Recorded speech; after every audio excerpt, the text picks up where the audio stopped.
Mi smo že, vi pa tudi.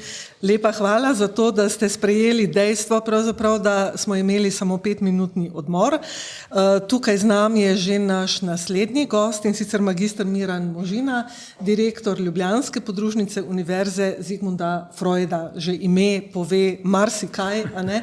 Ampak midva sva nekako dogovorjena, da najprej poveste o sebi, o svojih življenjskih in profesionalnih vidikih, in ker je tema seveda tudi kako osebnostno in medosebnostno rasti v delovnih okoljih, boste malo ilustrirali te različne svoje delovne postaje prav z vidika odnosov in seveda tudi vaše osebne rasti. Izvolite. Hvala lepa. Delovne postaje se začnejo pravzaprav že z vstopom v šolo, ne? Kjer smo v delovnem okolju razredne skupnosti in se potem to nadaljuje srednjo šolo, fakulteto in potem z zaposlitvami. No, in pri meni je šlo tako, da seveda že v času študija sem sodeloval v marsikakšni civilno-družbeni organizaciji, krajevna skupnost, recimo bil sem predsednik mladinske aktiva. Vedno so me nekako že v osnovni šoli, srednji šoli sem bil predsednik razreda. Ta vloga je bila vedno kakor najpogostejša, biti vodja, seveda pa tudi član marsikdaj.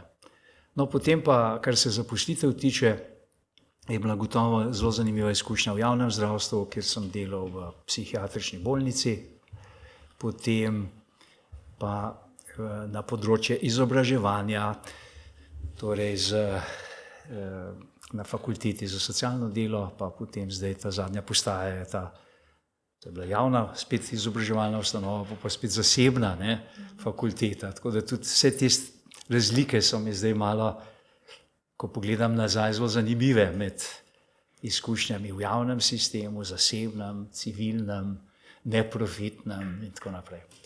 Tako da ja, marsikaj bova lahko mogoče odprla. No, super. Kje ste se pa najboljše počutili, da takoj udarim v srž? Mislim, da prva, ki mi izstopi, je ta izkušnja 20-letnega dela v dobrodelni, najprej projektu, ki je prerasel potem v društvo za pomoč otrokom, mladostnikom z hudimi psihosocialnimi težavami, njihovim staršem, tudi potem smo to razširili še na pomoč psihiatričnim pacientom. 20 let, v tem času smo nekako obravnavali okoli 1500 otrok, 600 prostovoljnih sodelavcev se je zvrstilo. To je bila neverjetna izkušnja, še v socialističnih časih sem začel s tem leta 1983 pa tja do 2003. Tukaj je tisto, kar mi je ostalo zelo v spominu, je bila ta vidik, ker ni noben pravzaprav dobival praktično nič denarja. Vse smo delali zastonj, da so bile skozi v ospredju te motivacije, ki so bolj čiste, če tako rečem, posebno gledano z današnjega vidika, kjer je postopno ta neoliberalizem zdaj vse nekako v to potiska, ekonomski vidik na prvem mestu, tam smo nekako zelo skromno vseeno speljali neverjetne stvari.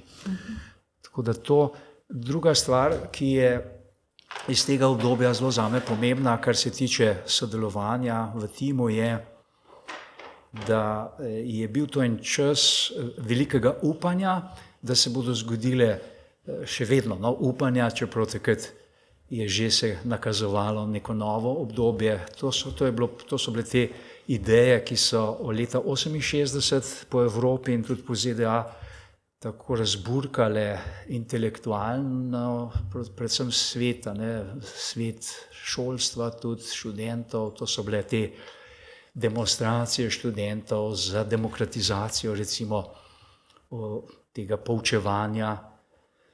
In ta projekt je izrasel iz teh tudi idej, antiavtoritativne vzgoje, to se pravi, dati otrokom več svobode. To so bili tudi projekti v tujini, Summerhill in tako naprej, tega, da so otroci niso v klopeh in da je glavno, kako bodo pridni, in mogoče tudi, kot je bilo včasih, z ustrahovanjem, za šibo ali palco, da se to doseže. Ampak kaj se zgodi, če otrokom damo več svobode, več prostora in sledimo njihovim iniciativam, njihovi motivaciji, njihovi radovednosti. To je bilo fascinantno in tudi to smer, seveda si pa nismo predstavljali, da je ta smer tako zelo naporna, dosti bolj naporna kot una.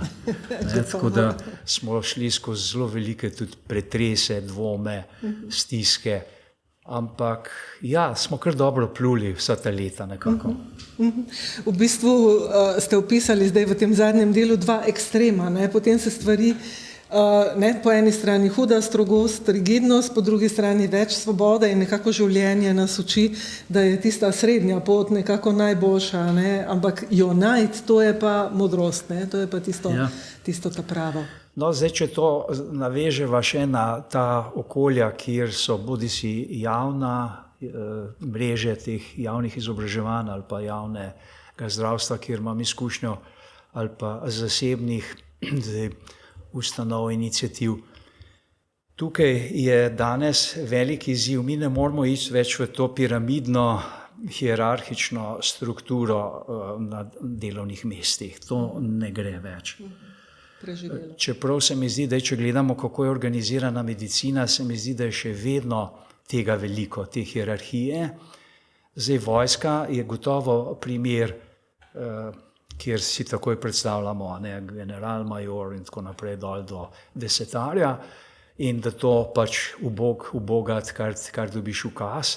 Ampak tudi v vojski vemo, da je učinkovito vojskovanje tako, da na najnižji stopnji je dovoljena neka svoboda, kreativnost, ker ne more nihče predvideti, kaj bo na terenu točno. In potem vojaki sami ali pa najnižji čini lahko in morajo reagirati včasih proti celo ukazom, ki so jih dobili od zgoraj. Celo v vojski se ve, da samo uboganje ima lahko strašne posledice. Zdaj, seveda v teh naših delovnih timih je pa to zdaj kako eno ali drugo in kdaj v eno smer dati več poudarka, kdaj drugo. Tako da jaz mislim, da sem tukaj našel neke odgovore, tako da tudi nekako v tem timu, kjer sem zdaj, poskušam oboje to negovati. Recimo pred leti, to je zdaj že najbrž 25 let nazaj, so bile nekaj časa zelo popularne knjige Scotta Pecka. On je bil psihoterapevt in Ljubezen in duhovna rast je bila recimo knjiga, ki je zelo takrat nagovorila ljudi.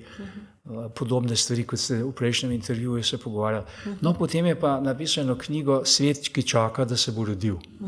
Tam je pa opisal svoje izkušnje iz seminarjev, kjer je delal z raznimi kolektivi in on je, ker je bil mislim, da je bil katoliške vere, skratka veliko delal v teh občestvih vernikov, je mislil, to bo idealno okolje, da jaz te nove ideje bolj enakopravnega sodelovanja v krogu, torej če imamo piramido, je lik, ki je obraten, je krog.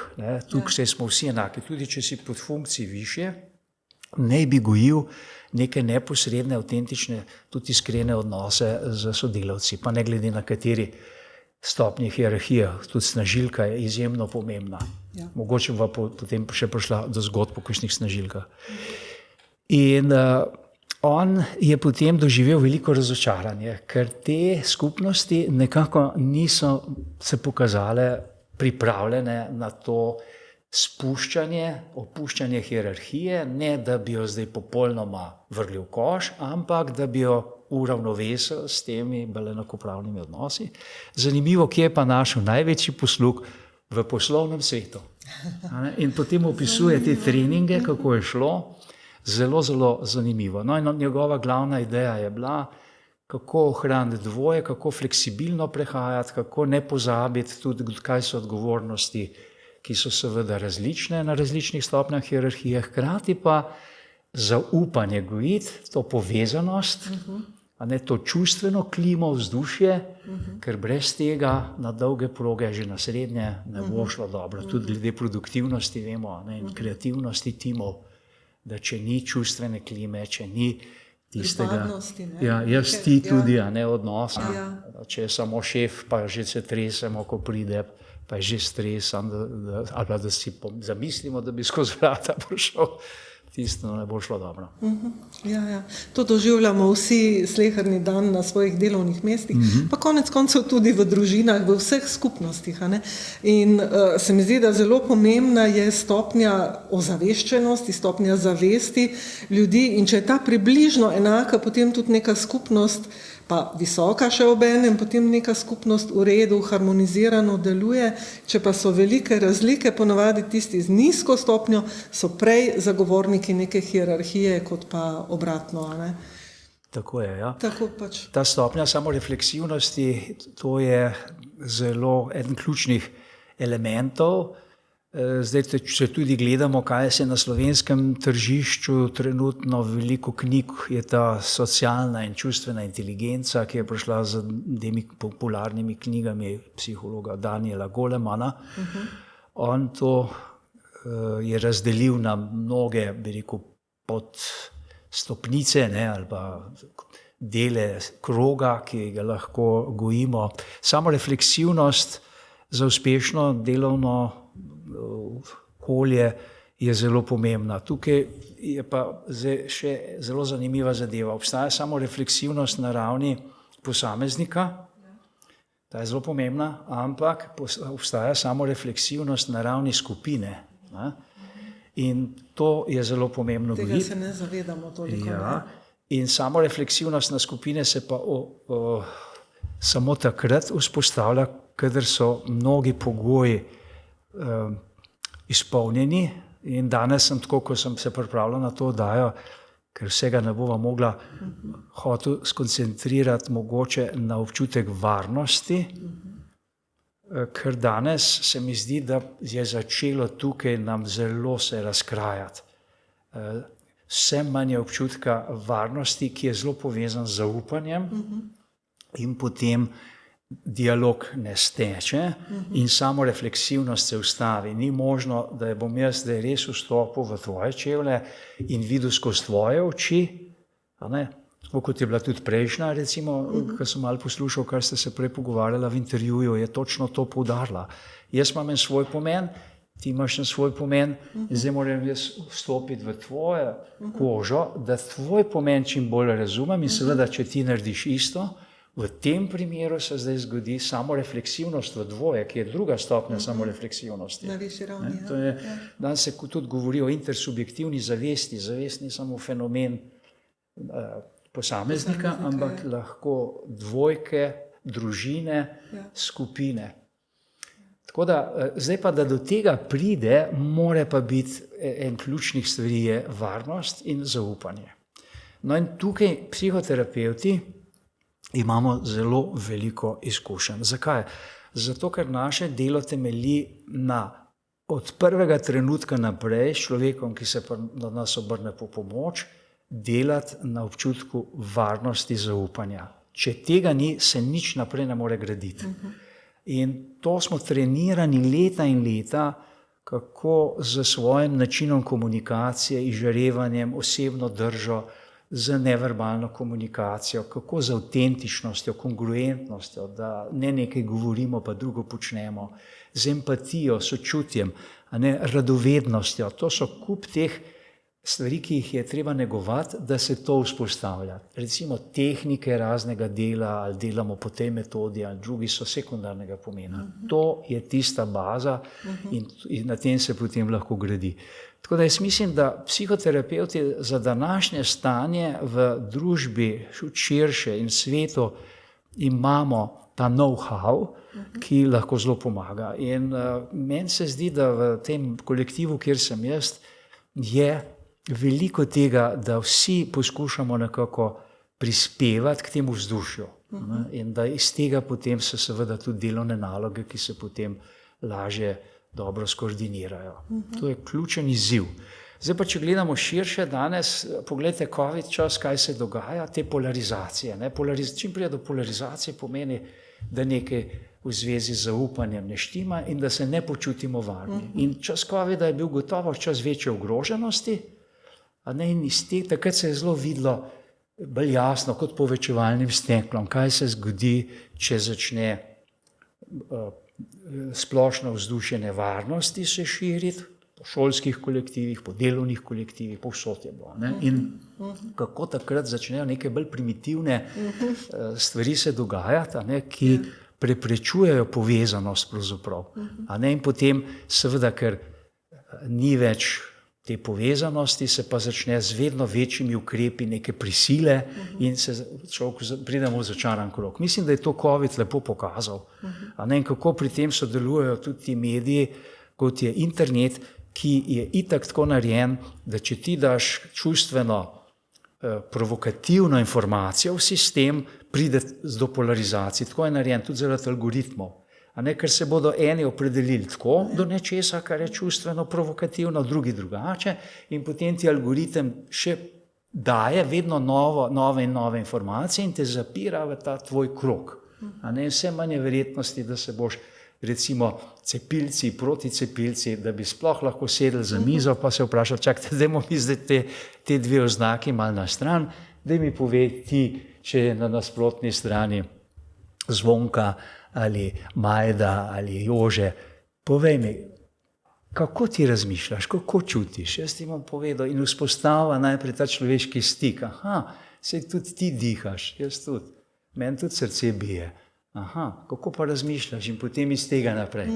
To, recimo, kar se dialoškosti tiče, smo v COVID-u pogrnili na celi črti. Ja, sem ravno hotela vprašati, pa ste že dali odgovor, če se vam zdi, da smo se česa naučili, mogoče kakšnih drobnarij, ampak tistega resnično velikega preskoka v smislu, da bi kot skupnost šli na višjo raven, skupnost kot resen živ organizem, to mi je všeč ta teza.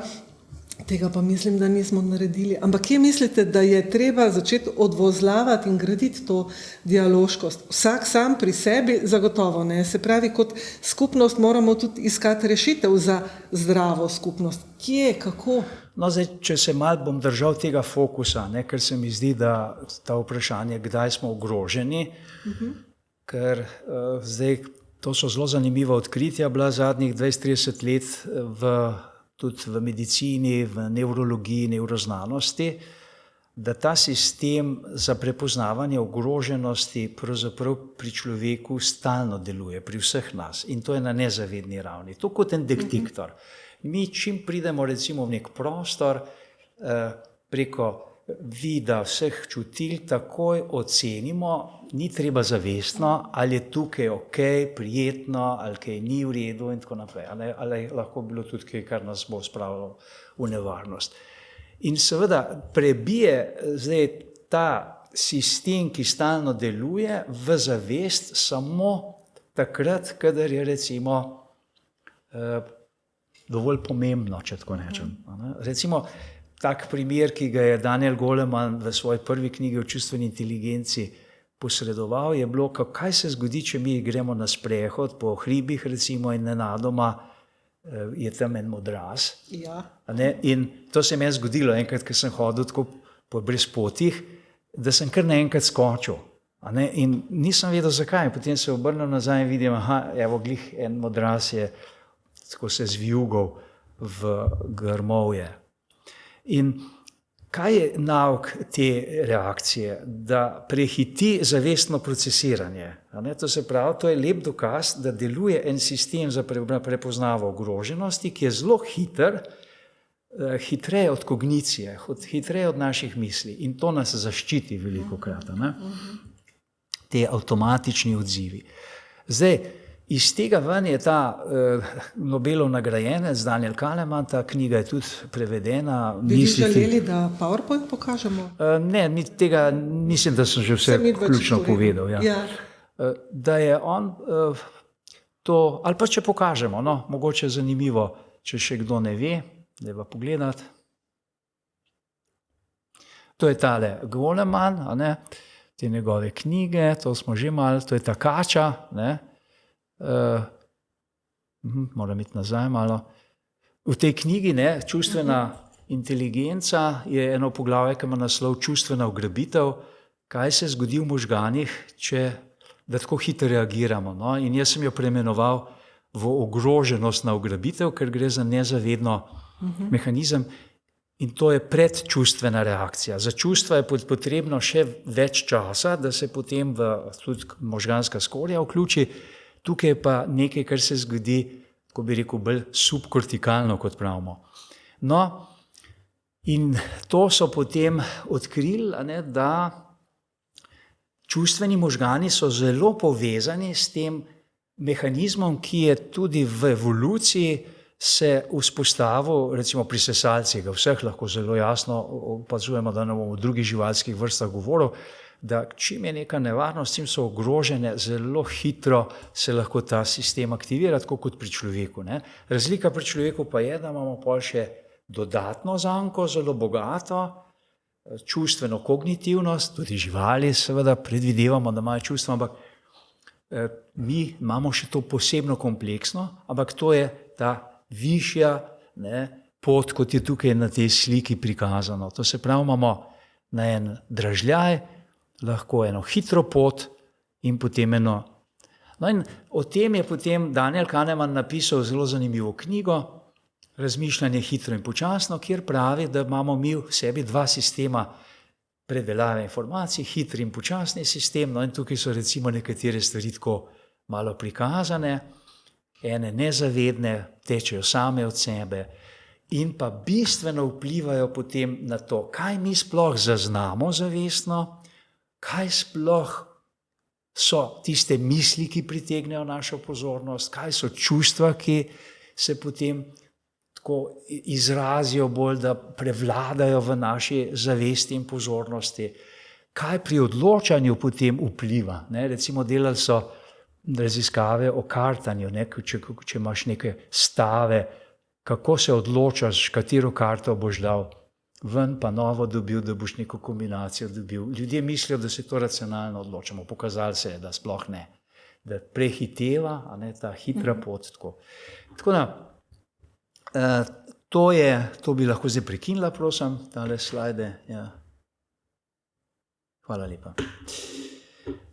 To je zdaj, zakaj je tako pomembno, ker zdaj pri samorefleksiji, to, kar je tudi kolegica prej govorila, je zelo pomembno to samouravnavanje tudi, da mi prepoznamo, ali smo zdaj v stanju dovolj sproščenem, mirnem, varnem, ali pa naš organizem že aktiviran v smislu ogroženosti. Tako, ja. In zdaj, če bi recimo, če vzamem prejšnje, mi posedli skupaj, ko je v času krize, recimo 5 predstavnikov najbolj evidentnih, cepite se, cepimo se vsi. In potem na drugi strani te, ki bi rekli, to je smrtno nevarno in tako naprej, pridejo v sobo teh 5 in jih posedemo zdaj za eno mizo. Moja predpostavka je, da večina ljudi ne bi bila pozorna na to, da se je že pred tem srečanjem začela neka aktivacija, zdaj pa to bo bitka, in potem pridemo v prostor, pa če še potem televizija, recimo, da imamo Eriko Žnidaršič tarčo, ki potem še provocira, recimo, potem se mi zdi, da so zelo težko bodo pogoji, da bi se ljudje počutili varno in da bi stekel nek pogovor, kjer bi vsak poskušal, čakaj, kako ti razmišljaš, in potem iskati to skupno samorefleksijo. Ja, ne bo. To je zdaj tisto, da bi mi morali skrbeti, kako sploh pripravimo, organiziramo okolje, kontekst, da se te stvari v nas dovolj pomirijo, da ne brnijo, da potem se sploh lahko začne nekaj kot spoznavanje med sebojno in iskanje skupnih odgovorov, vživljanje v drugega. Pa razumeti, kako drugi razmišlja, kako je to zahtevno. Recimo psihoterapeuti neprestano vprašujemo, a sem prav razumel, skozi preverjamo, ker vemo, da je v trenutku lahko napačno razumeš drugega človeka. Psihoterapeut, že prej smo rekli, zdravljenje duše, duša, ki streže drugi duši in ji pomaga, skrbi zanjo. A ste bili kdaj povabljeni v kakšno tako ne boj mesarsko klanje situacijo. Prav v vlogi psihoterapeuta oziroma nekoga, ki pozna človeške duše, poglede, vzvode, zato, da bi vzpostavili tako stanje, najbrž ne? Absolutno, absolutno. Mislim, v tem mojem, zdaj, ko ste tako govorila, se spomnim še iz teh časov, ko sem delal v psihiatrični bolnici na sprejemnem oddelku, kjer smo dnevno sprejemali ljudi v strašnih stiskah, po poskusih samomora, ljudi, ki so doživljali hude abstinenčne sindrome zaradi alkohola, delirije, tako se pravi. Ljudje, ki so bili v tako močnih depresijah, da so čisto obupali. Ljudje, ki so bili privzdignjeni v teh maničnih razpoloženjih. Tam sem se res srečal z temi ekstremnimi stanji, kam gre lahko, recimo, neko duševno stanje človeka. No in zdaj, seveda, po teh kriznih, ko so se ljudje na oddelku malo stabilizirali, je bilo pa treba zdaj še svojci se pogovoriti, kako so oni zdaj so to doživeli in se potem tudi poskušati skupaj pogovarjati. Včasih so bile tukaj odzadaj zelo velike napetosti, dolgoletne, tudi težke zgodbe, povezane z nasiljem in tako naprej, v družinah. In seveda zdaj velik izziv je bil, kako ljudi, ki so že težko sploh pomislili, da bi se srečali, pa je bilo včasih zelo pomembno, da smo organizirali tako srečanje, smo seveda take stvari naredili.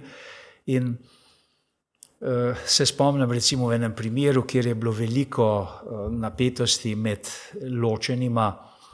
ločenima staršema, ki potem je pa pri teh mladih, mislim, je bil en 18-19 let, ki smo ga takrat sprejeli na oddelek.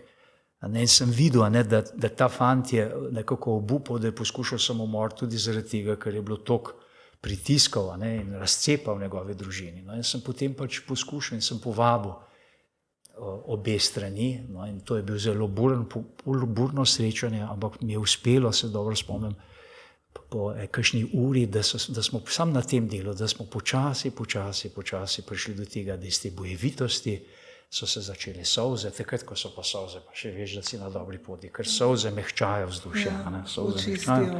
Ja, in potem smo res imeli en tak zaključek in to je bil en začetek neke novega poglavja v sodelovanju te družine, ker so pa vsi, obe strani sta se zavedli, da če se bo ta vojna končala ob sinovem grobu, nima nobenega smisla.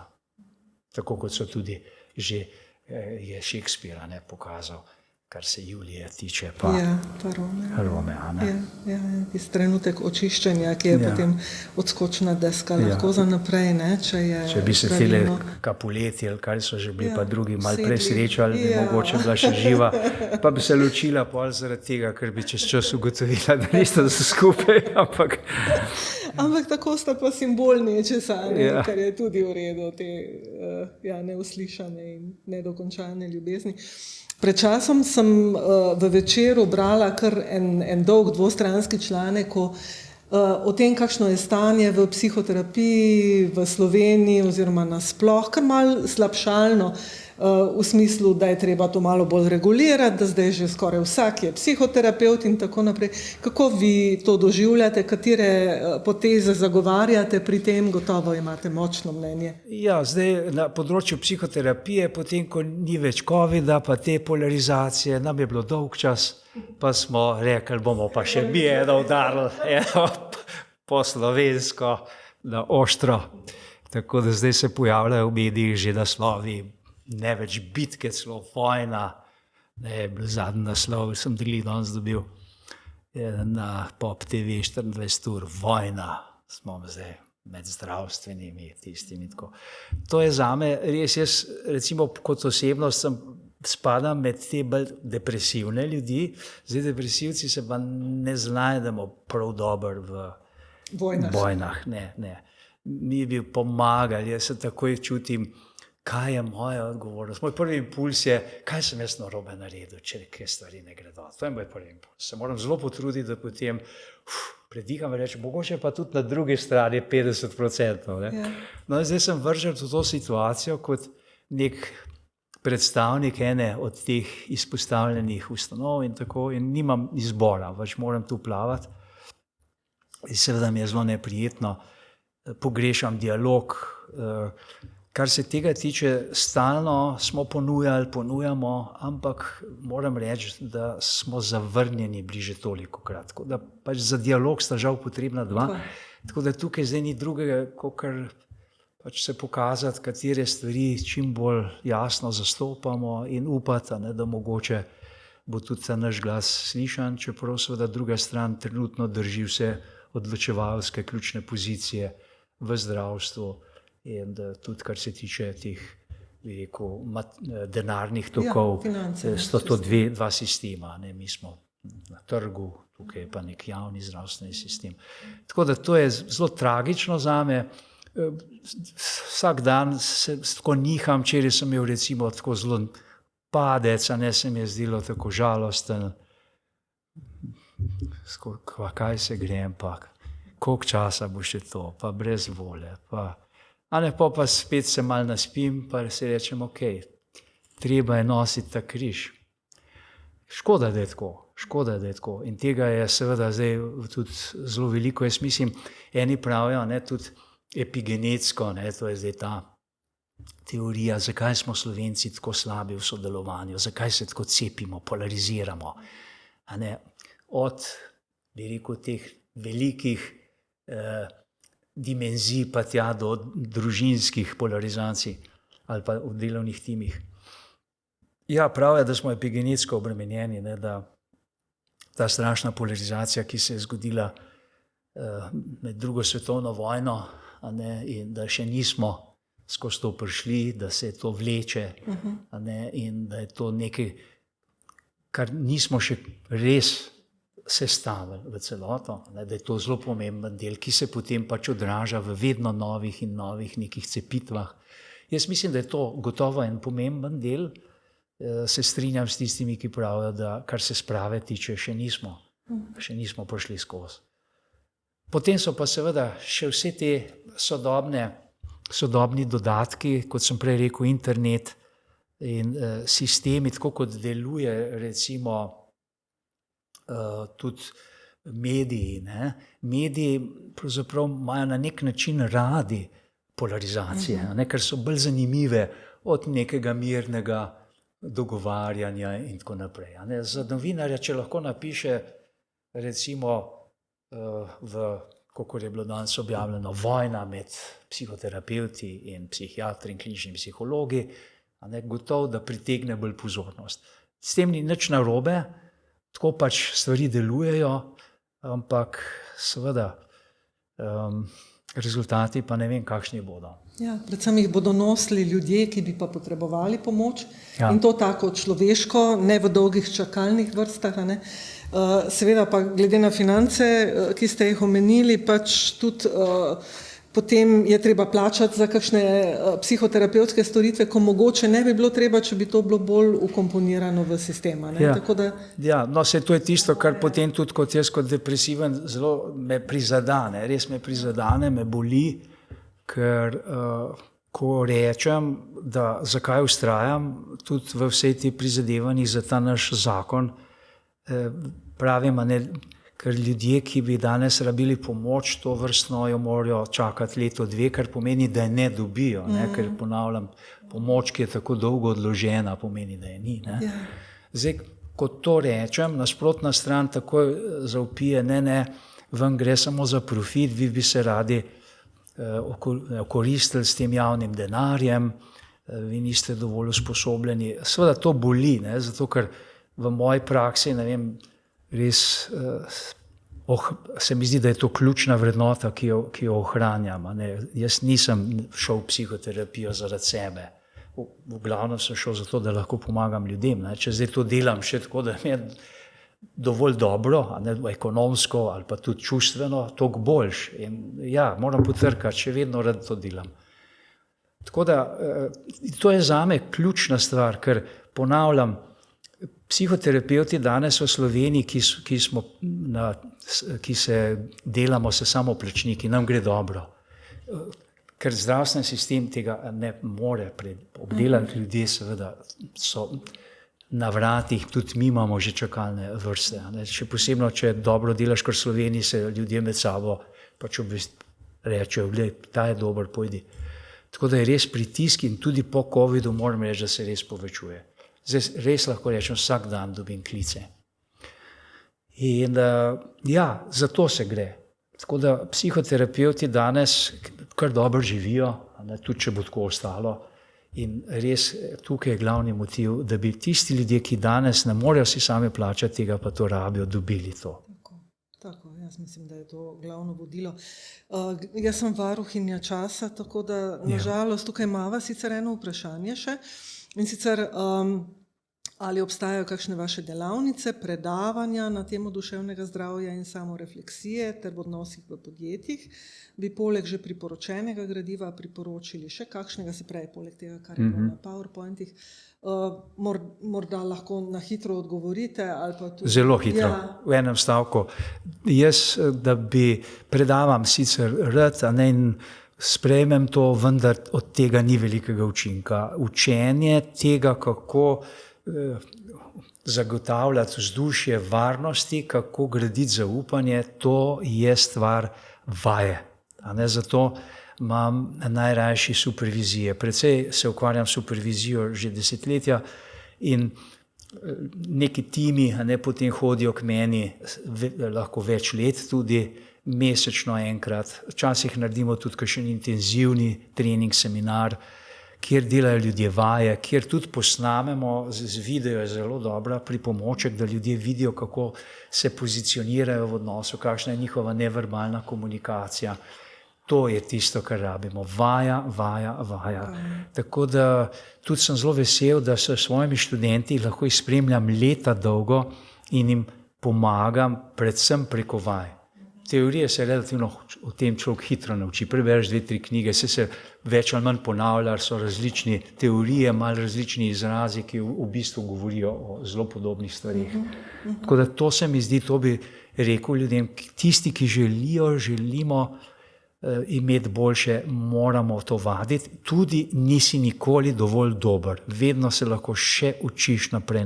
Jaz se zato tudi rad snemam, ker delamo kakšne vaje, pa potem gledam posnetke, pa se še sam učim naprej. No, super, krasno, hvala lepa, to je odgovor. Veliko odgovorov ste nam dali, predvsem tudi opozorili, da nikoli ni konca, kar tudi mi govorimo, učiti celo življenje. Jaz sem vam v imenu udeležencev zelo hvaležna tudi za to, da ste priznali, da ste občasno v depresiji. Mislim, da nas je mnogo takih, sama se prostovoljno javim, ampak hkrati vem tudi to, da je vsaka moja depresija tisti kotiček samote, ki si ga vzamem, premislim, pa rečem, ne dam se in potem gremo naprej. In točno to želim tudi vam, da se stvari kar se da dobro razvijajo in da uspešno še svojo psihoterapevtsko poslanstvo peljete naprej. Prisrčna hvala v imenu vseh nas. Hvala lepa. Tako. Zdaj smo pa pri naši zadnji gosti in sicer gospa Vida Žabot, ste z nami. Ja? Samo v audio, ne vidim pa ničesar, ne vem zakaj me ne poveže. Ojej, mogoče je napaka pri vas, ki je v kakšni kameri, ki ni prižgana. Tega mi skoraj da ne moramo rešiti, če vi nas ne vidite. Žal, kolega odkimava. Slišite pa nas dobro, mi vas tudi ne vidimo, a ne, Franci? Tudi ne vidimo, se pravi, nek gumb nekje je treba poiskati in ga vklopiti. Evo, tukaj imamo tudi eno zahvalo vam, gospod Možina. Kamera deluje, zdaj preverjam po Skypu in je prižgana, tako da... Po Skypu? Ja, edini način, ki ga imam, da preverim, če videokamera deluje, je Skype. Okay. Jaz sem se povezala na vaš Zoom in mi ne prižge. Ne vem, sem morala čez browser iti, ker mogoče še enkrat, vaša povezava je še aktivna, ne? Ja, naša povezava je ves čas aktivna, tako da poskusite še enkrat.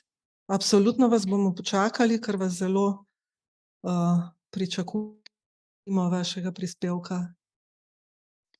Gospa, je že šla? Po moje je šla čisto ven, pa poskuša še enkrat.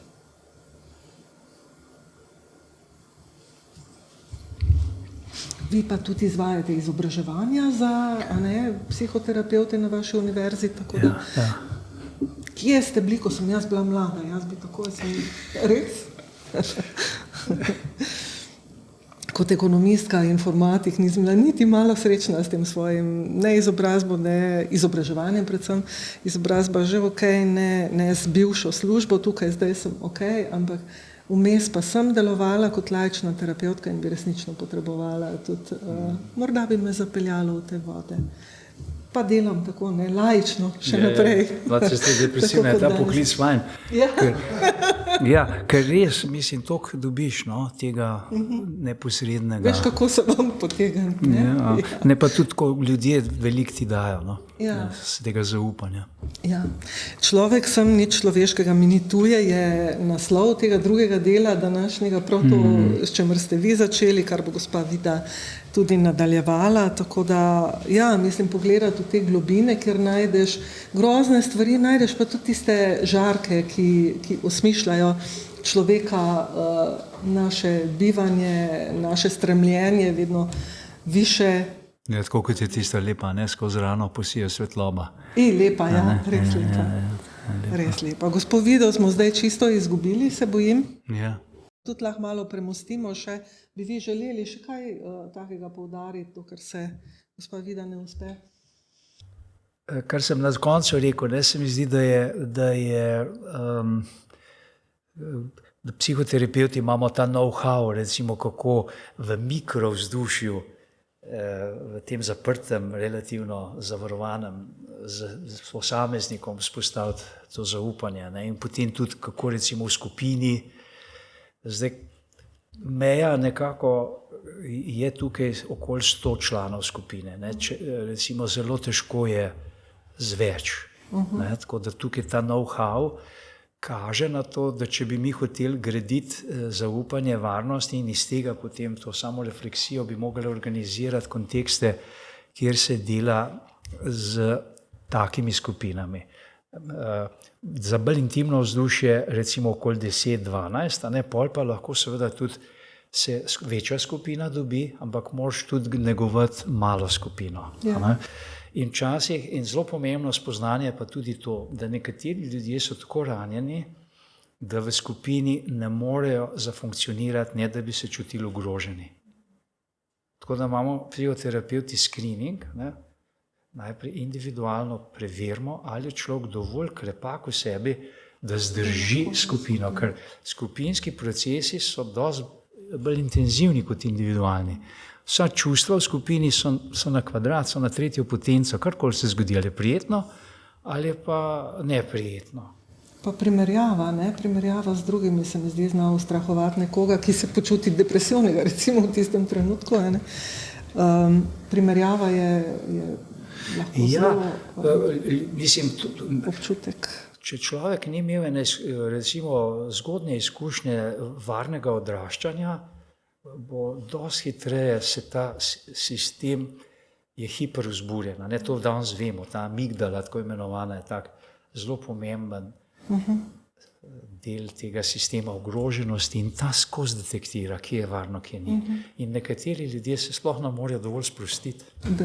Verjamem. Tako da potem, to je tudi v službah, tisti ljudje, ki delajo največ težav, velikokrat imajo to težavo, da se ne doživljajo dovolj varno, praktično nikjer.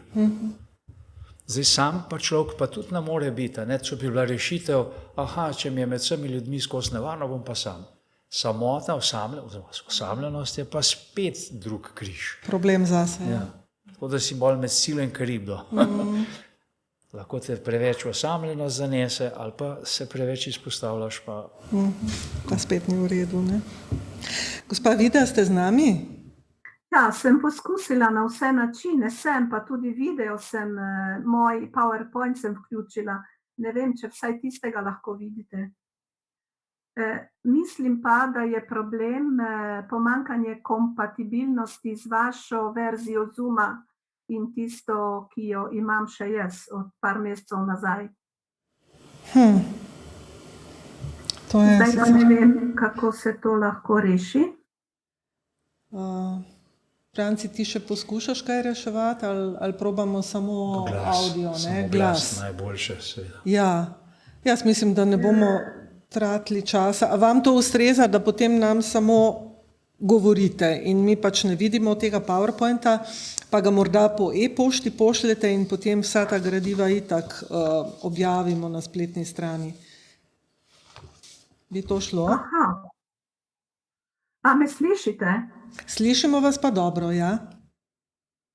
Aha, potem boste pa tudi vi mene doživljali, kot sem jaz kolega prej, pred črno luknjo. Ja. Škoda. Škoda, ampak to je pač tehnologija, včasih nam pomaga, včasih nas ovira. Ampak glavno, da se slišimo, to nam je pomembno. In to boste posneli, ne? To bomo posneli in bomo dodali tudi vaše PowerPointe, drsnice torej, ko nam jih boste po e-pošti poslali in s tem opremili, da ne bo vse črno. Evo, da bo to šlo naprej samo. Dobro. Me boste vi predstavili, ne vem, se moram sama, nadaljujem preprosto. Veste kako, jaz mislim, da vas prav veliko ni treba predstavljati, mi vsi vemo, kdo ste, predvsem komaj čakamo, da nam tale notranji kompas predstavite, ampak povejte vi še kaj o sebi, evo tudi drsnico vašo imamo, tu so dejstva, jaz bi pa rada vas kot človeka začutila, tako da vam predajam besedo. Hvala, ja, sem po prvi diplomi magisteriju sem filozof, potem klinični psiholog, potem šolski psiholog in potem delo z tovarnami in podjetji in tako naprej. Moje najljubše delo pa je, kot je pravil kolega, delo z ljudmi, pomagati ljudem, predvsem tistim, ki se zgubljajo v čustvenih viharjih ali v vsakdanjih nevihtah in problemih ali pa tudi v globini depresije in raznih težav, ki jih življenje na tem svetu naravno prinaša za našo rast. In moj osnovni trud je v mojem lastnem življenju. Jaz sicer nisem depresivni tip, sem realist, intuitivec, kreativni in že od malega vedno gledam zvezde tudi v umazanem prahu. Tako da pomagam ljudem največkrat gledati neko svetlobo onkraj teme, če je to možno, in odpirati tiste dele naših možganskih sinaps in notranjih dinamizmov, ki so pristno osebni, ki niso rezultat nekega vzgojnega programiranja ali raznih vplivov od zunaj, ali prepričanj, ki so na njih vcepljali skozi otroštvo, mladost in tako naprej in politike do danes.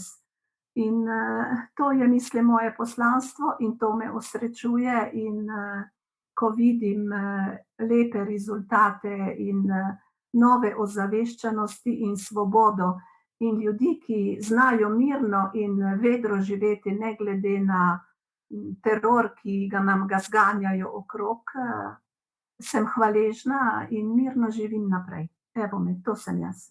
To ste vi. In tako... Z vsemi napakami vred, z vsemi packarijami, kot naprimer to, da nisem prej usposobila mojega Zooma, da bi me lahko videli, ampak bomo popravili, no.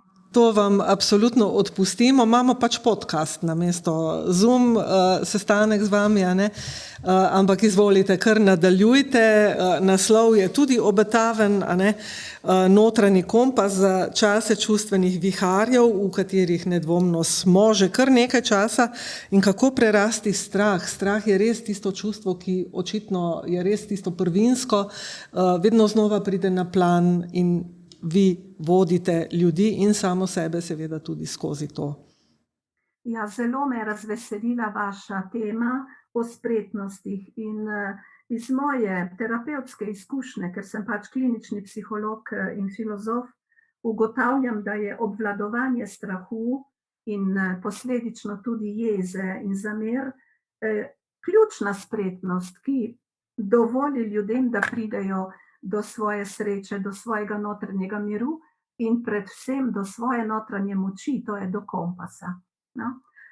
Začela bi s predstavo vseh naših čustvenih nijans in s trditvami, da so vsa čustva naravno koristna.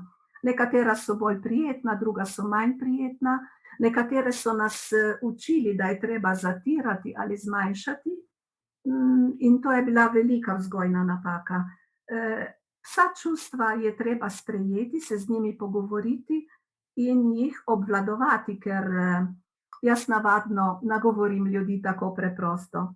Dokler boš v svojem vsakdanjem življenju rekel, ti si me razjezil, ali pa ti si me osrečila, ali to je krivda tega in onega, potem ne bomo daleč prišli, ker vsa čustva se rojevajo v samem centru naših možganov, v limbičnem sistemu in se prižgejo preko nevrohormonskih substanc, ki so na nek način sprožene z našimi mislimi in komentarji, ki jih dajemo na karkoli vidimo, slišimo, čutimo, doživljamo in tako naprej.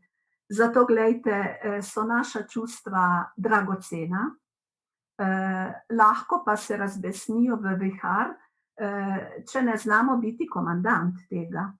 In danes bi vam želela, in boste videli na PowerPointu, pokazati, kako zunanji ambient vpliva na to, posebno na tiste od nas, ki še niso zreli komandanti v svojem čustvenem sistemu, z vsemi naravnimi katastrofami, vsakdanjimi novicami, ki imajo svoje posledice, ker se planet spreminja.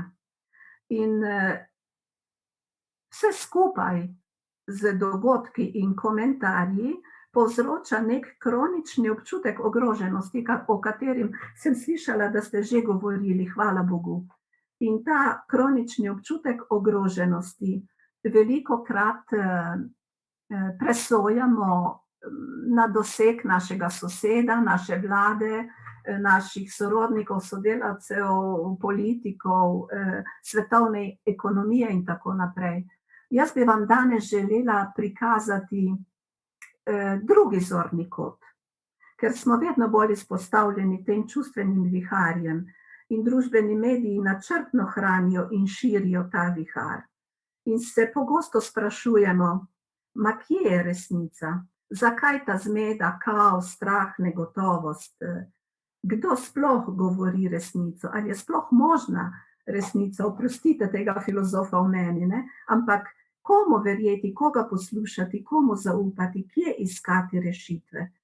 In to je ravno tista zmeda, v kateri nekateri zelo dobro in spretno znajo ribiti za svoje osebne interese. Jaz bi vas pa danes rada vse povabila in boste videli potem na PowerPointu, dvigniti pogled visoko nad glavo in se ustaviti za trenutek na fenomenih naravnih, ki govorijo o velikih spremembah in močno vplivajo na nas, predvsem na naš centralni živčni sistem, na naše možgane in na naše splošno počutje. In to so, bom samo naštela, geomagnetne nevihte, elektromagnetni viharji, sončni izbruhi in še širša mreža kozmičnih dogodkov. Mi vsi vemo, da smo del kot sončni sistem velike galaksije, Mlečne ceste, ne? Ja.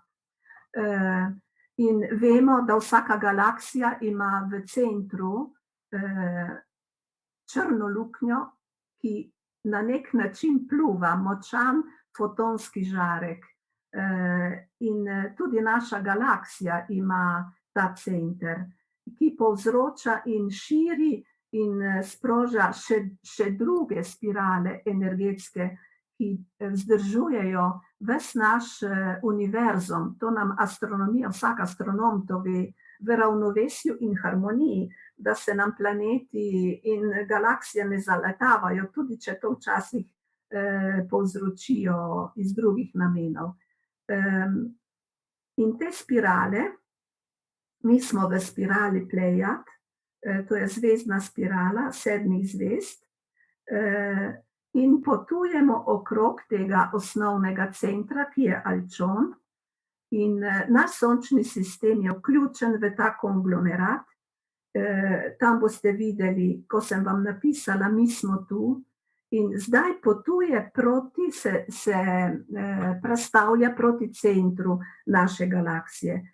In lahko si predstavljate, če samo se spomnite, da se naša Zemlja, nam se zdi, da Sonce vzhaja, zahaja in Luna, ampak naša Zemlja se vrti čez 600 km/h.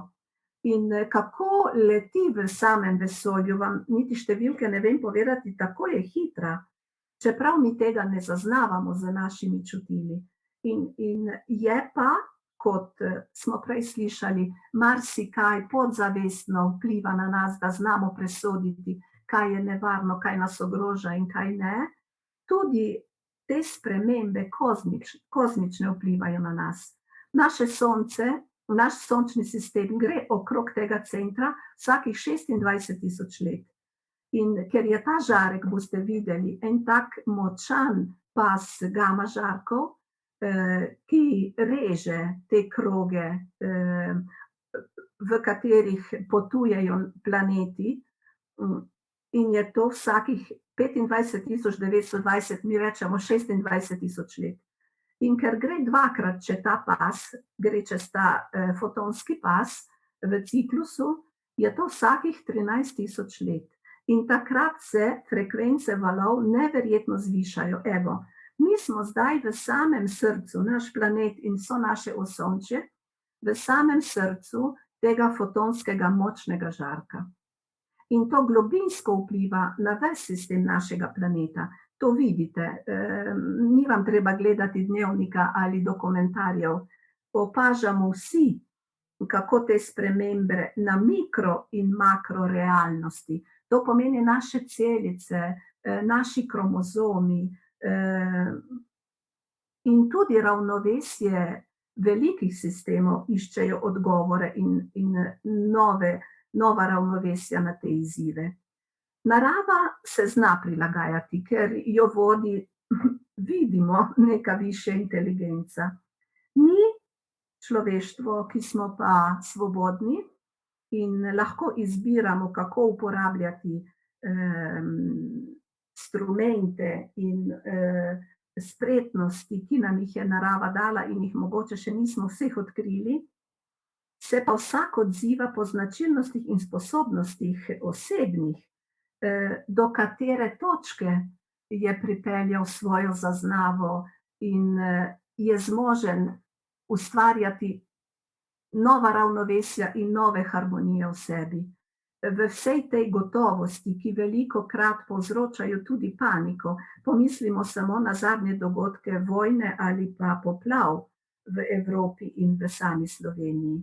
Da ne omenjam svetovne ekonomije, političnih manipulacij ali pa moderne komunikacije po družbenih omrežjih, kjer je toliko agresivnosti in bi skoraj rekli zlobe včasih in take zastonjske, da se mogoče niti ne moremo obraniti, če vsega skupaj ne ugasnemo. Ne? In tudi če ne želimo, jaz to opažam tudi pri mojih klientih, pacientih, tudi če ne gledajo televizije, tudi če nek določen strah in tesnobo v sebi zaznavajo. Velikokrat nas oplazi kot nek ledeni veter, ki ti vzame skoraj dih. Včasih ne veš niti zakaj. velikokrat pa novice in tako naprej. In glejte, tu je ravno izbira. Ali zmrznem v tem ledenem vetru, ali pa začutim spodaj, kjer se moja stopala dotikajo planeta, ki me je sprejel v svoj veliki sistem, da so spodaj topli tokovi, ki me vodijo v nove in mogoče ali pa sigurno lepše spremembe. Zato je prav, da se danes skupaj malo zamislimo, kaj s to tesnobo, zakaj se navadno borimo proti njej, zakaj toliko razmišljamo, zakaj je tu, zakaj je prišla, zakaj bežimo pred njo tudi v zdravila in tako naprej. Nič od tega, vas lepo prosim, ker tesnoba in strah niso napake našega psihičnega sistema ali pa neka krivda. Torej, če doživljam tesnobo ali pa me je strah, potem je prav, da se čutim kriv, ker sem nesposoben, bla, bla, bla in tako naprej. Ne, vse to, kar imamo po naši naravi, je nek glasnik osebnega notranjega sveta, ki kliče k spremembi. Jaz vidim, da se epizode panike velikokrat pojavljajo ravno pri ljudeh, ki so na vrhuncu, profesionalno, družbeno, družinsko, finančno in potem zakaj? Ker se ustavi nek razvoj. In ko se tesnoba rodi, ker naš možganski center, locus coeruleus, ki nam pošlje v krvni pretok visoke doze noradrenalina in pazi na naše preživetje in nas spravi v reakcije, ki nam lahko rešijo življenje, za našo psihično integriteto, to dela tudi takrat, ko nismo v fizični nevarnosti, ko si predolgo privoščimo neko lenobo notranjo, ali pa, dovolite mi, da se pa kar nasmejte. Žal, veliko se jih gre tisti duhovni turizem ali pa konsumizem. Ko berejo delavnice, seminarji, joga, meditacije, ko vem, moji možgani imajo informacije v življenje praktično preko vaje in truda, vsaj 21 dni, če želimo slediti ritmu naših možganov, ki spreminja sinapse, ali pa mesece ali leta. Jaz vam iskreno priznam, da sem se borila proti eni težavi, temu mi pravimo projekcija, je ena mlada gospodična, ki mi je šla neznansko na živce. In sem se vprašala, zakaj in tako naprej. Ne boste verjeli, profesionalka. 20 let sem potrebovala, da sem jo spravila na njeno pravo mesto, spoštljivo, vedro in uspešno. In ravno to, ta mehanizem, ta tesnoba, ta čustva, ki ustvarjajo te notranje viharje, skrivajo v sebi potrebo ali pa željo po spremembi. In to je dobro sprejeti in doživeti ta notranji konflikt. In se vprašati, ta stiska, kje se nabira v mojem telesu? Nekaterim, na primer v želodcu. To so tipi osebnosti, ki jih vedno tišči v želodcu in tako naprej, ki so elegantni, umirjeni, imajo masko mucka, prijaznega, so pa levi, imajo v sebi ogenj, vulkan in ga dušijo. Njihova značilnost je hiperkontrola. Vse, kar je ustvarjalnega, na nek način dušijo, tudi če so direktorji žal. Imajo angelske videze, ki ta maska skriva željo kršiti in živeti nasprotja svojega videza, ker pač dušijo svojo notranjo energijo, ki bi jih rada spreminjala. Torej, tesnoba v želodcu ali tesnoba v glavi. Tišči, tišči, boli. To so pa konkurenčne osebnosti, ki želijo biti vedno prve, vedno vidne, vedno perfektne, popolne. So pripravljeni na izzive, vedno ja, seveda, brez problemov. Kako bi rekla? Streljajo pa sodbe in obsojanja sami sebe in drugih kot mitraljezi. Sami trpijo, če jih kdo kritizira. Zato največkrat izpolnjujejo pričakovanja vseh drugih, ker obožujejo to, da jih drugi obožujejo. Hočejo živeti vedno za odličnost brez pavz. Ti ne poznajo mirnega dopusta, ne poznajo sproščenosti. Tudi ena preprosta sprostilna masaža jim gre na živce. In to je zelo naporno. Zato so kronično utrujeni, ne morejo se sprostiti, navadno trpijo zaradi nespečnosti, ker zanje pravi počitek ne obstaja. Boga glava. Ali se pa tesnoba nabira v nogah? To so pa tipi osebnosti konzervativni, ki so celo življenje gradili ali gradijo svoje gotovosti in jih branijo. Denar, hiša, avto, imidž, tako naprej. Bojijo se bodočnosti in vseh sprememb. Možnost izgubiti karkoli jih terorizira. Branijo se vseh novosti in ne marajo nobenih obnov novosti. To pomeni 40 let, isti slog oblačenja, ista frizura, ni gospe, nekatere, jaz ne, ista barva las, vedno na dopust, na isti otok, isti kraj morja ali kamorkoli. Osebe, ki so kristalizirane, kako bi vas rada slišala, kako se nasmihate, ker gotovo poznate veliko takih v svoji bližini. Kristalizirane osebnosti. Te preprečijo vsakašni razvoj in žal tudi nova spoznanja. Evo, tesnoba je in se nabira v naših delih. So pa razne vrste, 4 vrste tesnobe, ki imajo različno težo v našem dobrem počutju, v našem zdravju in v naših spretnostih za stik s seboj in tudi z drugimi, predvsem ljubezen do sebe. Je tesnoba signal, ki smo si jo na nek način, če jo imamo, privlekli iz preteklosti, iz otroštva,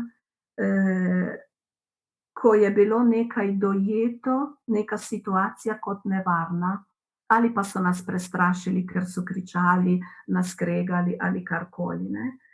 Jaz sem imela eno pacientko v Trevizu, ki je doživela potres, ko je bila majhna, tisti v friulanski pokrajini. In jo ta tesnoba, signal spremlja, zdaj je tudi ona, je bila moja študentka na magisteriju klinične v Benetkah in se je ne more rešiti, naprimer z vsemi metodami, ki jih pozna. Potem je moralna tesnoba, to je lažje izkoreniniti. To je teror kršiti svoje moralne vrednote.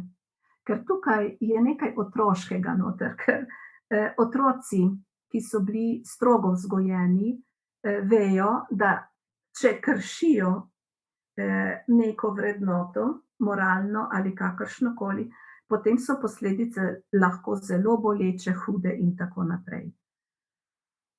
Tukaj bi vas rada spomnila, da pametno in intuitivno premislite, kaj je morala.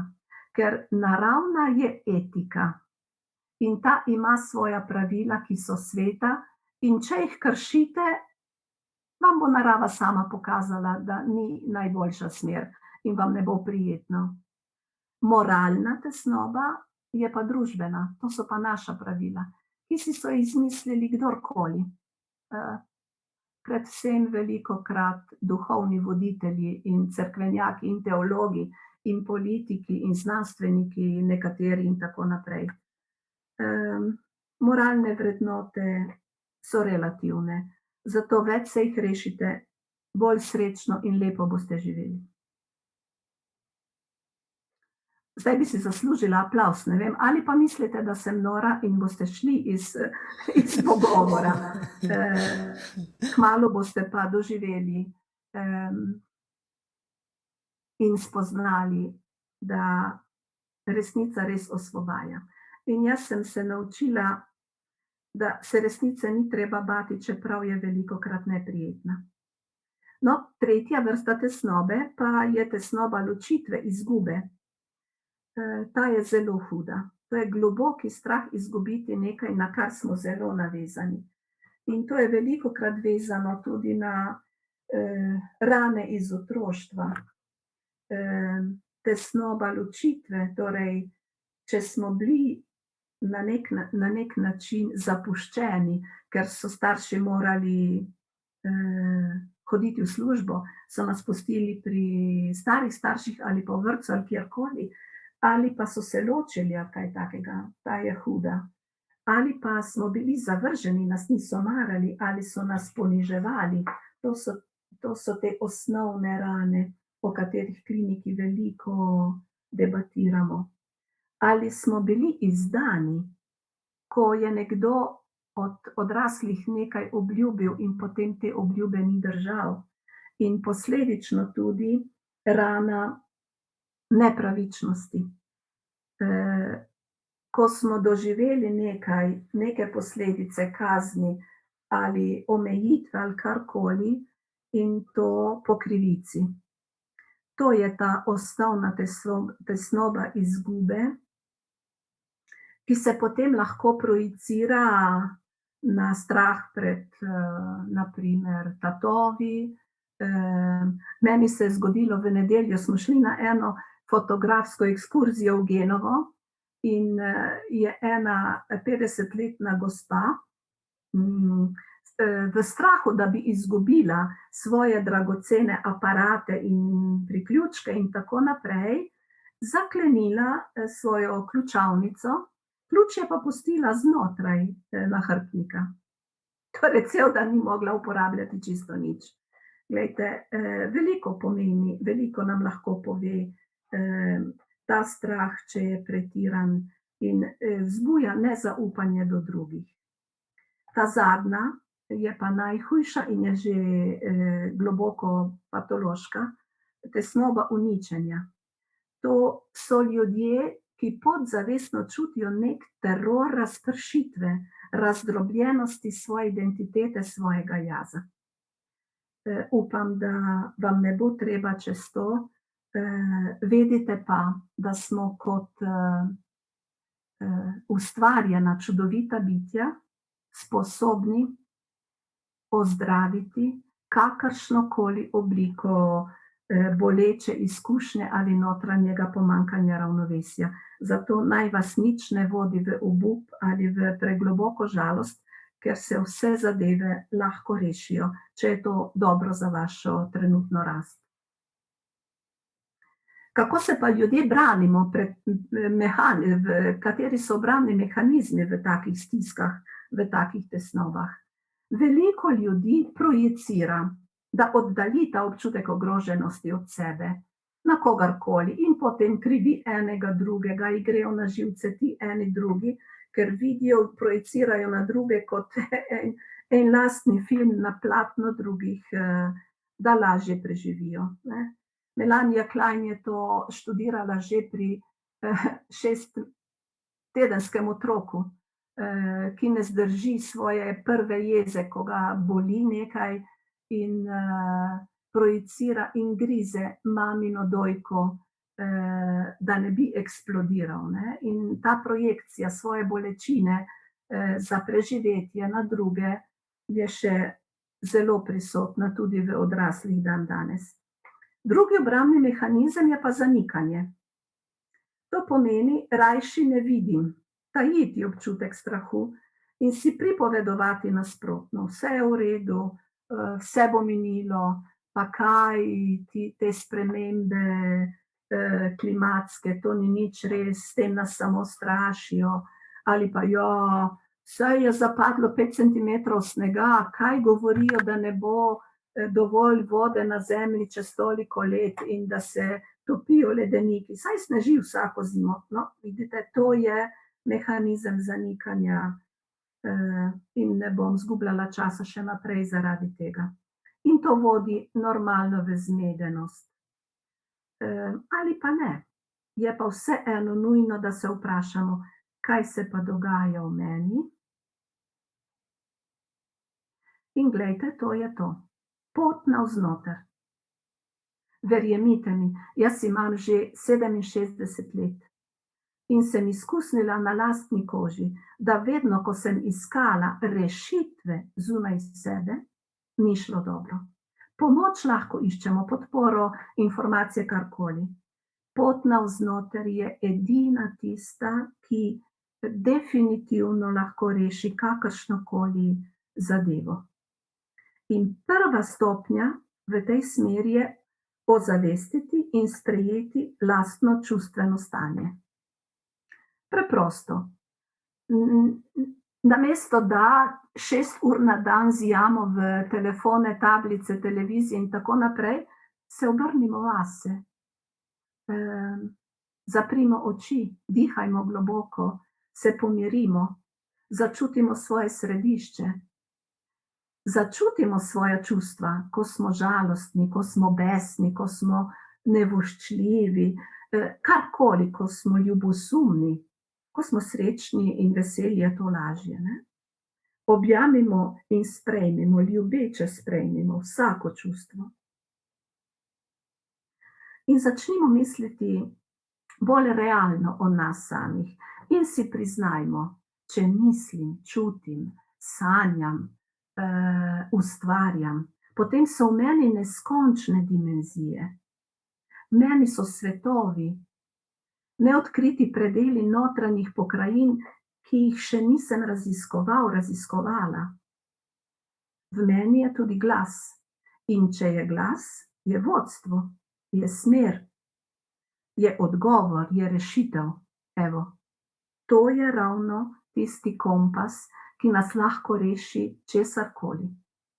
Začutim, poslušam se, raziščem se spoštljivo, tudi če gledam v oči marsičemur, kar mi ni všeč, in zaživim se in izberem, kaj zaživim.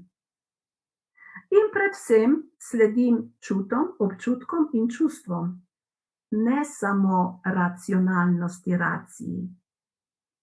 Zdaj, kot filozof bi vam lahko nakladala ure in ure, kakšne omejenosti ima ta naša pamet. No, glejte, zdrava kmečka pamet, na katero se velikokrat obračamo, je ravno čutiti, povezati se intuitivno z velikim sistemom narave in čustvi. In odkriti in si priznati, da je vsaka misel energija, saj je elektrika, vemo, elektroencefalogram. Vsaka beseda je še dodana energija in dejanje še težja energija. In vse to vpliva, ustvarja našo zgodbo in predvsem našo bodočnost. Zato glejte, noben vas ne more rešiti. Samo vsak sam lahko prestavi na nove energetske tračnice to, kar doživlja in si ustvarja svojo bodočnost. Glejte, stara naša modrost, vsak je svoje sreče kovač in tudi nesreče. In zdaj nam neurovede, ki jih zdaj citiram, in kvantna fizika, na katero se obračam, ko vam o tem govorim, dokazujejo, da je ta naš prastari pregovor znanstveno globoko utemeljen.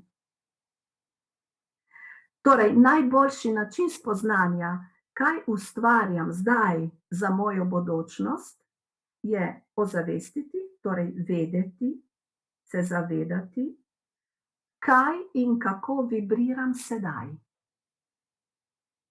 Kaj mi daje visoke frekvence, dobro počutje, moč, navdušenje, odprtost, razpoložljivost in tako naprej. Kaj me pa stiska ali zapira?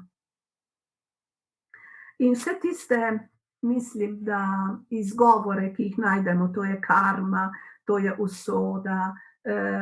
Jaz sem imela eno 40-letno pacientko, ki je obupovala v svoji depresiji, ker ko je bila v 2. razredu osnovne šole, jo je mama puščala samo doma celo popoldne. Koliko let je minilo? In še vedno tam kuha to zamero do mame in ne stopi ven. Torej, kaj izbiramo, kaj počnemo? In jaz se ne morem potegniti ven, če se sama ne odloči. Lahko pokažem, kako, lahko skupaj z njo vadim nekatere tehnike. Odločitev pa je osebna. Včasih, vedno večkrat si želim, da bi tudi vi sedli, dihati, globoko dihati, mogoče ritmično, pa ne toliko, da bi se vam zavrtelo v glavi, ampak to zelo dviga energijo v vseh sistemih naše dimenzijah, naše osebnosti. To dvigne vibracije. In potem, evo, pot do rešitve. Vizualizirajte željeno, kar bi radi. Vizualizirajte se, predstavljajte si, da ste popolnoma zdravi, da ste vedri, da imate dovolj denarja, da ste z ljudmi, ki vas osrečujejo. Tako kot to počnete, ko se odločite, da hočete nov avto. Ga iščete, ga izberete in že naprej uživate, ko si predstavljate, kako lepo ga bo voziti. Evo, to je to. In tega ne početi samo z avti, kolesi, predmeti in tako naprej. To deluje, to je fizika in to je Einsteinova teorija, ki jo boste videli potem na PowerPointu, uresničuje to, čemur pravimo sanje. Walt Disney je to zelo dobro vedel, Van Gogh tudi, je rekel, najprej vidim svoje sanje in potem jih realiziram, jih narišem ali pa ustvarim. No, to se dogaja in to se res uresniči, če živim s srcem. To je biti res pameten, inteligenten. Deliti in širiti, biti ljubeči. In ne preveč poslušati tistega pijočega ega, ki je zakoreninjen v strahu in vas hoče nadvladovati vedno. In vam vedno šepeta not. Pa bodi tiho, ne rini se naprej, ne moti drugih. Ali pa bori se, bori in uniči se v tem in onem in tretjem, ne odnehaj. Torej, dvigniti se nad tokove strahu. Samo to. To je edina naša naloga sedaj, da lahko dosežemo naš kompas. In grem proti zaključku. Zato je potrebno vedeti, kaj kroži v naših možganih, v našem umu. Ne pustiti, da vstopi karkoli. Naš je naš dom. Če mu dovoliš, da vstopi v tvoj paziš na svoj kot na svoj avto ali hišo, kakšno vzdušje želiš v svojem domu, v svojem umu. Zato pozor na integralno misel, ne samo tisto linearno, strogo logično, ampak tudi na tisto bolj abstraktno, intuitivno dojemanje, ki dojema večplastnost življenja. In zaznava za čemerkoli neko določeno energijo, ali pozitivno, ali pa neprijetno. Torej, kakšne misli spuščaš notri, ko trkajo na vrata tvoje pozornosti? Kako doživljaš svoja druženja? Deliš svoje mnenja, debate, jamranje, kritike in tako naprej. In tukaj evo, en kvantni skok. Ptice ne poslušajo nasvetov, kdaj in kam odleteti. Preprosto sledijo svoj notranji kompas. To začutijo. Zdaj me navdušuje botanik italijanski Stefano Mancuso, ki globinsko študira inteligenco rastlin. In je prišel on večer na enem predavanju do zaključka, da so veliko bolj pametne kot mi, čeprav nimajo možganov. Sem se globoko zamislila ob tem. Niso racionalne, ampak so bile prej na tem planetu in nas bodo preživele. On je zaključil, da smo med vsemi sistemi življenja, ki so na tem planetu, je rekel, celo najbolj trapasti mi ljudje, ker smo izgubili notranji kompas.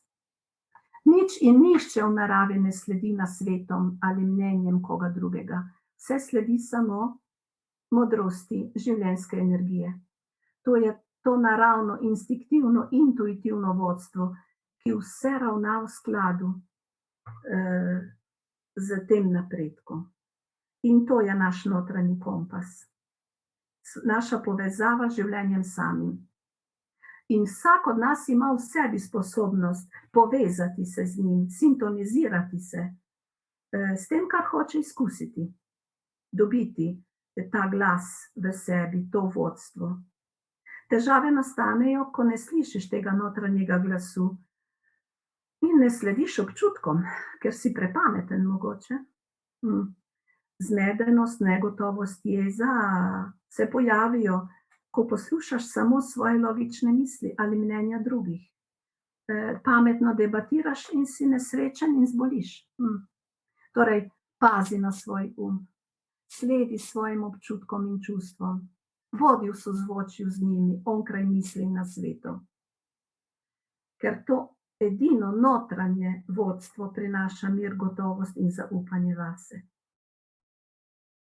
Notranji kompas je vezan ravno na dvig zavesti. Dvigniti svojo ozaveščenost o svojih čustvih in boš lahko res mirno obvladoval svoje čustvene viharje, dvignil frekvence in to ti zagotovi varen prehod čez vse spremembe in ti zagotavlja trajno dobro počutje, ne glede na dogajanje okrog tebe. Slediti svoj notranji kompas je preprosto. Vsak dan, vsak trenutek si zagotovi notranje ravnovesje. Išči harmonijo v vsem in lepoto. Bodi prijazen, ljubeče glej na vse, tudi na grozote, tudi na svoje pomanjkljivosti. In potem izberi lahkotnost bivanja. Karkoli se dogaja v tebi, v tvoji bližini, ali kjerkoli, smeh, ples, pesem, narava dvigajo frekvence in večajo volumen kompasa, ki ga lahko zaznavaš notranje. Včeraj me je klicala ena moja pacientka in mi pisala, samo tebi bi rada povedala, držim roko moje mame, ki pravkar umira.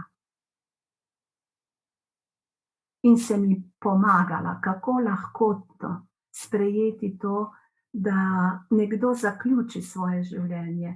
In namesto, da jokaš, da ostaneš brez mame, misli, kako lepo bo njeno srečanje z očetom, ki je umrl že pred 15 leti in tako naprej. Začni se zahvaljevati med tem, ko ona ugaša, za vse, kar si lepega doživela ob njej, odkar si bila spočeta, naprimer. Glejte, to je ta vizija, ki nam odpre notranji kompas. Hvala. In sem zaključila s tem.